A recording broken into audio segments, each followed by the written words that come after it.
this is my new life, and I need to figure out what that next chapter is.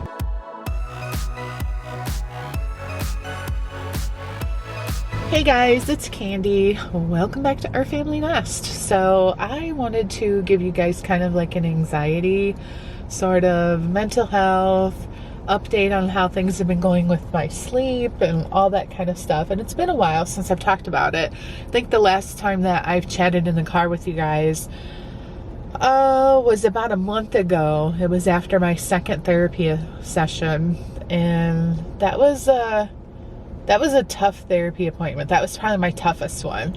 My first one was pretty chill. Second one was a lot of crying. Third one was a tiny bit of crying. And then this appointment felt really good. I really think I want to make 2 points here. One, whatever you might be struggling with, because I'm sure everybody who's watching this is watching this for different reasons. Curiosity, you want to feel like someone else that you know, you can relate to them because you're going through the same things. Maybe you're looking for answers, whatever the case may be. I just want anyone to know that you should never feel ashamed, never be afraid to ask for help. There's definitely help out there. And I think the most important thing would be, don't give up until you find the right person. I knew that this therapist was going to be great for me because she came recommended by other people. One of my kids had used her before. They really liked her, and I was lucky to be able to find help right away when I needed it and really work through the things that I was going through. I think it was, 50% my therapist and 50% me being honest with myself and everything that I was going through, but also not pretending that the issues weren't a big deal. Do you know what I mean? Like trying to just brush it under the rug and pretend like it was going to go away. These past 6 weeks, is it 6 weeks or 8 weeks? Let's see, if I had COVID the end of August, all of September, all of October. Oh yeah, it's been well over 2 months. What am I talking about? I think the biggest factor in all of it is just accepting that this was my new normal and what I was going to have to do, what work I was going to have to put into to get where I am today. And don't get me wrong, I'm not fixed. I still have issues. So let me bring you guys up to date. This is what's been going on. So a month ago, not even a month ago, what was it, like 2.5 weeks ago, I had to call my primary care physician and get a refill on my Ambien because I had 3 pills left. I was taking it every day, and it worked wonders for me. It was the 5 milligram Ambien, which is the lower dose, and I would take it in like clockwork. I was asleep within 30 to 45 minutes. When I would wake up in the middle of the night to go to the bathroom, maybe the dogs woke us up, they had to go out, whatever the case may be, I would go right back to sleep without any issues. I wasn't experiencing like in the middle of the night anxiety or anything like that. Some people that take Ambien, it helps them fall asleep but not stay asleep. Thankfully for me, the medicine worked like it was supposed to. I didn't have any side effects. I wasn't waking up in the middle of the night doing crazy things, waking up the next morning feeling very well rested, not like overly tired. Like there's a lot of scary things with Ambien because it's a benzo something or other. I forget the whole word. They call it benzo for short. There can be a lot of risks with taking that kind of medicine. Main issue is it's addictive, and I'm sure my body has become addicted to it, more so even my mind has become addicted to it. Because when I had to call my doctor to get a refill after the first month, only 3 pills left, she told me, I will give you a month's refill, but you need to go see a sleep specialist. Well, I'm convinced I don't want to go see a sleep specialist. I don't want to spend hundreds, if not thousands of dollars on sleep studies and all this stuff that they're going to want me to have done when I'm pretty confident in feeling that my sleep issues were mental, not medical. I'm not waking up in the middle of the night with a racing heart, gasping for breath. I'm not like snoring really loud, like signs of sleep apnea where you stop breathing while you're sleeping. The fact that I was the type of person prior to my COVID incident that I would go to bed. When I was ready to go to sleep, I would go to sleep. I'm a hard sleeper. I'm a good sleeper. I used to be a good sleeper. It just didn't make sense to me to think I didn't just get COVID and then all of a sudden I need a sleep study and I have all these pulmonary problems. Like, I just didn't believe that. I could be wrong because I'm not a doctor. I have to disclaimer that. But I'm just like, I don't really want to go to a sleep specialist. I don't want to spend the money. So I need to get myself off this medicine. I do have a friend who has told me, you know, most doctors aren't so leery about prescribing Ambien. If you really want to keep taking it, find another doctor. But I have to really be honest with myself and say, this isn't good for me. I can't keep relying on Ambien to help me go to sleep. I have to deal with whatever it is going on. And for me, it's now just this fear of, if I lay down and it's, you know, I'm done reading, I'm done watching whatever on TV, whatever the case may be, when I get to that point, like, okay, lights out, I'm ready to go to sleep. If I'm not asleep within like 5 or 10 minutes, I start to feel anxious. So a little bit of that post-COVID insomnia sneaks up on me. And that's why the Ambien has been so beneficial for me, is because it's like, just take your pill and you know you're going to be asleep in 30 minutes. And so it kind of became a clutch. Is that what you call it? Kind of just a band-aid. How about that? And I don't want to be this like long-term, have to be on this medicine for the rest of my life, because I think I can't sleep without it. So what I've done the past 6 days is I have been cutting the Ambien in half. So it's really hard to cut it right down the middle because it's this teeny tiny little round pill. So I'm getting somewhere, instead of 5 milligrams, I'm getting anywhere between 2 to 2.5 to 3 milligrams. Sometimes it's not cut down the middle, so they probably vary a little bit. I've done that for the past 6 days. So this day is day 7. Tonight will be night 7.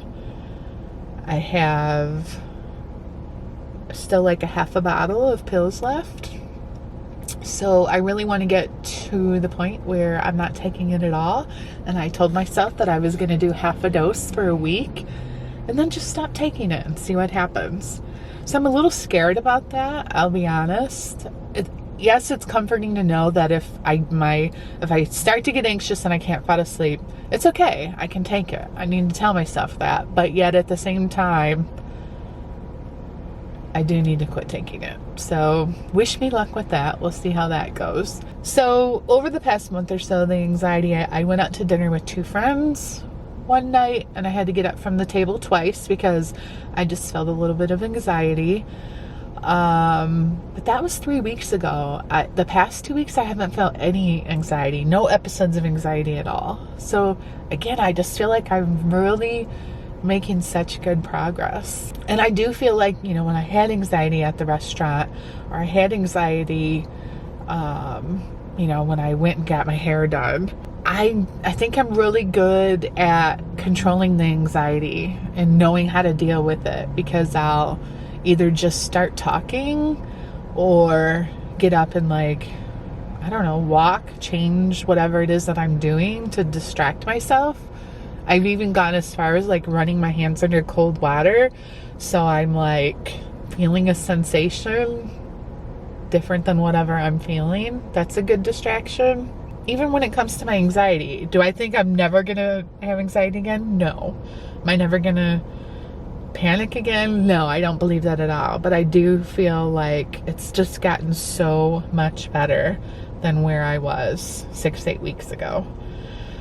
Okay, so back to the therapy appointment. So today we finally talked a lot about, outside of all the COVID and everything that's gone on, what is my primary issue that I'm dealing with in my life right now, guys? Most of you guys would be able to be a therapist for me and pinpoint exactly what it is, because you guys know me too well. my main issue that I'm dealing with on a daily basis is just trying to figure out what the new purpose of my life is. And it's crazy because we have so many friends in our lives, Ken and I both, that people all the time are always like in awe of, oh, you get to work from home and you work together. It must be so great. And, you know, we live in this beautiful home and our kids all get to visit. Even Andrew, who we don't get to see as much as we like, he's still close enough that he can visit. It's not like he moved out of the country, right? So everything should feel so good and be so positive. But instead, I really, really struggle with, like crying in the shower yesterday, of feeling like, what is my purpose? Like nobody really needs me anymore. Even Carly, who's just turned 17 in August, she's so independent. I know that she still needs me in her own way, but I don't know. Just that feeling of being needed even to like be certain places, like being at the kids, like the boys' sports and stuff like that. Like I don't have any of that anymore. It's very rarely on any given day of the week that I have to be somewhere. So I have this like newfound freedom that I really don't know what to do with. I would love any of you guys who are watching that are in my same position, DM me through Instagram. Like, let's be message buddies. Like, what I'm going through in my life is not this new thing that I'm the only one going through this. There's so many people. Let's go ahead and call it empty nest syndrome. Everybody will joke and say, when's our family nest going to be turned into the empty nest? We're never going to call it that, because I'm always going to have my family. I'm always going to have my kids, and our family is going to grow from here. And I know these things, and I'm excited for those things. But it just feels like if I was like reading a book right now, and I had all of these exciting chapters of my life, having kids and raising them and being in sports and traveling, vacations, all these things that I've had to look forward to in my life for so many years. And I know that there's still like another whole half of this book to be read. There's so many more chapters yet to be written. Fun, exciting things that are going to happen in my life. But for some reason, I feel like right now I'm at that point where I'm like at the middle of the book and you're like, oh, this is just dragging on. Nothing exciting is happening. Like, that's how I feel. A lot of days where I just really, like, what am I doing today? Like, it's almost 6 o'clock. I have to go home. I have nothing I have to do. And some people would love to have that. Love to have to not go home and do anything. And I just feel lost. And it's lonely sometimes.